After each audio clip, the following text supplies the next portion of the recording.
Good morning. I'm bringing you into context here. The Ponciana flowers, that's the name I've learned for this tree, but I think there's some disagreement, or there's some other names for the tree that are validly held. And we have the red bursting forth much more than yesterday. And we expect this tree to be in full bloom for Pentecost, which is the day after tomorrow.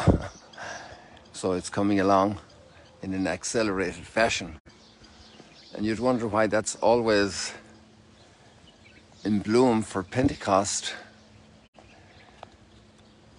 even when Pentecost is always a changing date on the calendar, on our monthly dated calendar. January, February, March, April, May, June, so forth. Why is this then a fixed date that the flowers always bloom for Pentecost? And the reason is, even though Pentecost is a moving date on our monthly calendar, it's actually a fixed date on nature's calendar.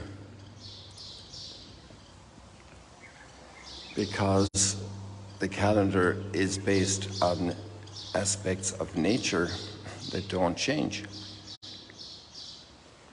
And a factor is the spring solstice, and another, the equinox, and another factor is that the Jewish religious calendar is based on the moon. And so if Pentecost is 50 days after Passover, in the word in Hebrew culture is Shavuot, the week of weeks, 7 times 7, 49.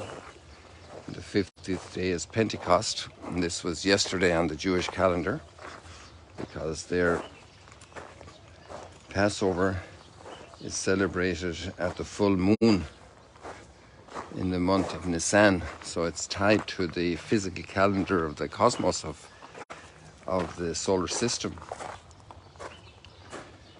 And so that's a constant. So then there's the sunrise.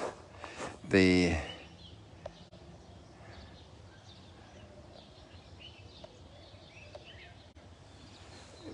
that means the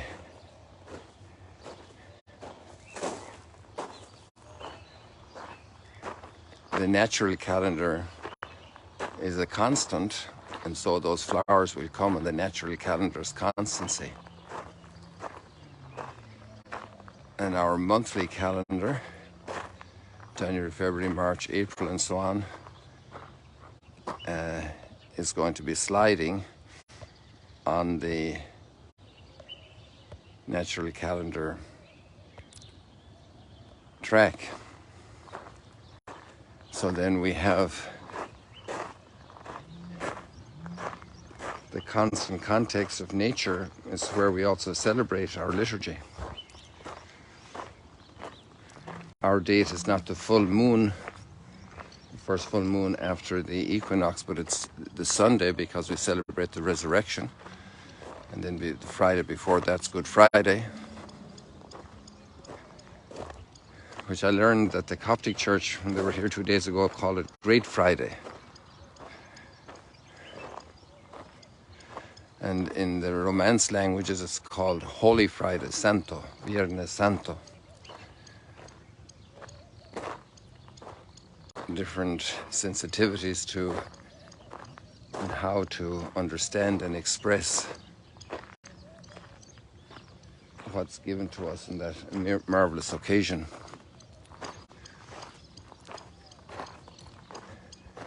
And today at Pentecost, in Shavuot, in the Jewish calendar, is the feast of the gift of the Torah, the gift of God's law for his people who have come into redemption,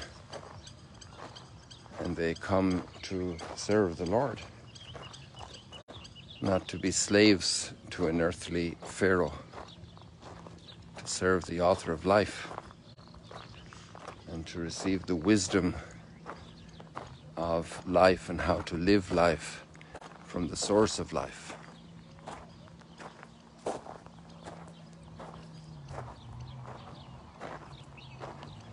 And then for the readings today, we have more context. We're at the end of the Easter period, and during Easter we read the Acts of the Apostles.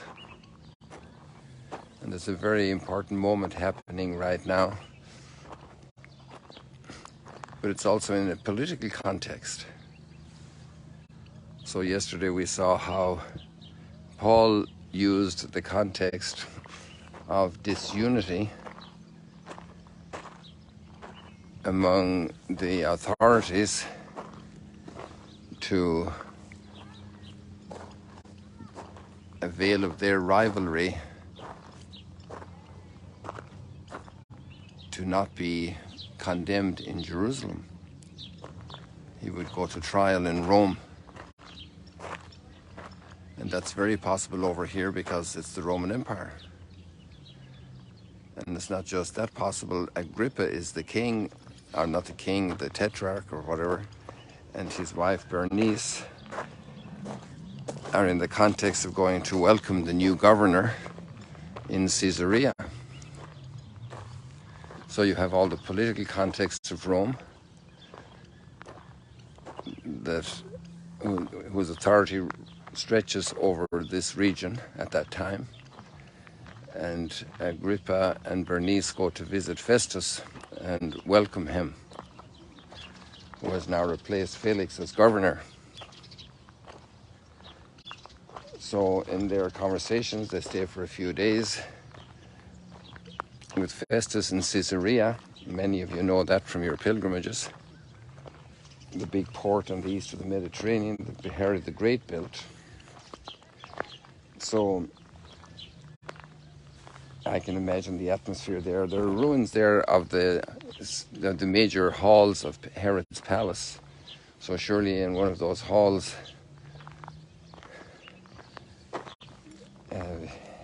Herod Agrippa and Bernice are engaging Festus, and they're sharing about their knowledge of the area. And Herod Agrippa is a serious guy because, in terms of political weight, because he has been appointed by Emperor Claudius. And he got that appointment because he himself was, in a certain sense, responsible for Claudius becoming emperor. So there you have another big context of play, of power politics.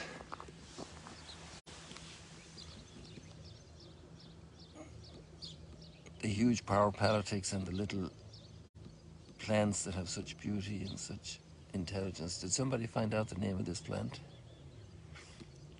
Maybe it's not sage. The leaves look different there. I suggested the other day when we were up on Mount Arbel, up there, that it was sage, but maybe it's not sage at all.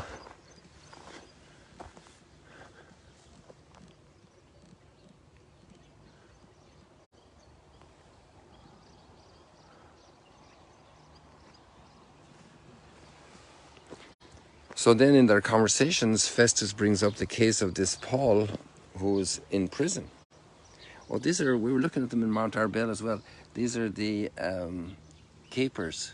And look at the little caper buds that you get with your salmon. They're going to become beautiful flowers here. It's a thorny plant. And here it's very young. It can grow to a tree form if it has good fortune. So here we have the case of Paul being discussed by Festus and Agrippa. And he mentions how Paul asked to be tried in Rome at the Caesar, under the Caesar, under Caesar. So there's a whole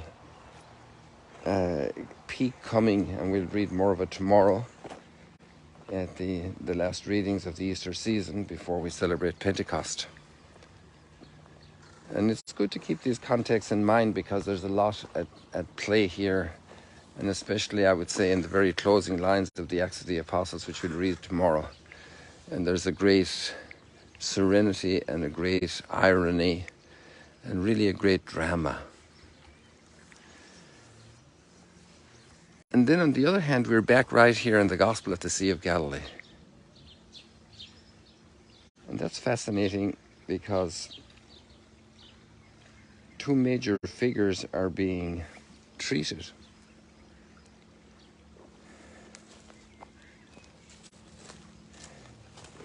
And that's Peter.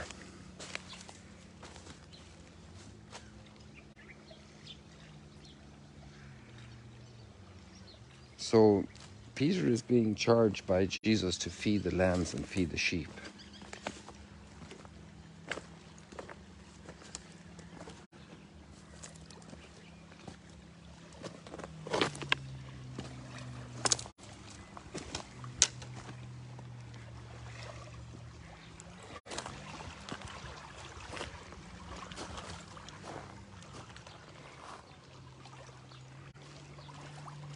And he's also receiving an instruction from Jesus about not messing with the lives of other people like John, but each one has his own vocation in the Lord's path. But that his hands will be tied behind his back and he'll be led where he does not want to go. And that's a clear reference to Peter also being in Rome for his crucifixion. It's going to take a long time for Peter to realize and to watch all of that unfold. But actually, that's what's in the reading today. So we're wrapping up the Easter season in the presence of these two giants of God's Word, of God's clan. And they're both in God's providence in that big context of God's plan of salvation for humanity.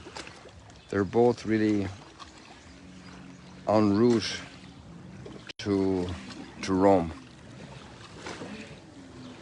And I would say one of the big teachings of all of this is reflected in the Psalm. The Lord has established his throne in heaven. You know, this gentleman here, this kid, has a great command of this speedboat. It's not a speedboat, it's a jet ski. And he's there on his throne in his jet ski, you know. And then Herod Agrippa is on his throne, appointed by Claudius, and now Festus is on his throne as governor.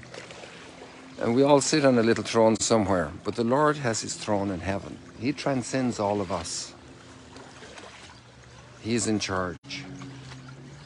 He's the one who gives us life and brings us salvation. It's all gift. Beautiful gift. Amazing gift.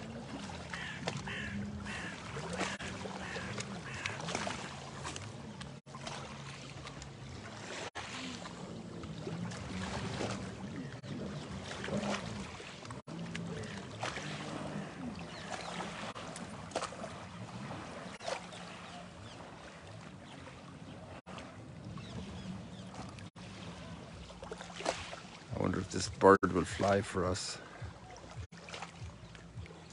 Not really. It's in its own little context, and we're in our context. Just as Peter and Paul were in their context, and the church in its context at the beginning of its path, and now 2,000 years later.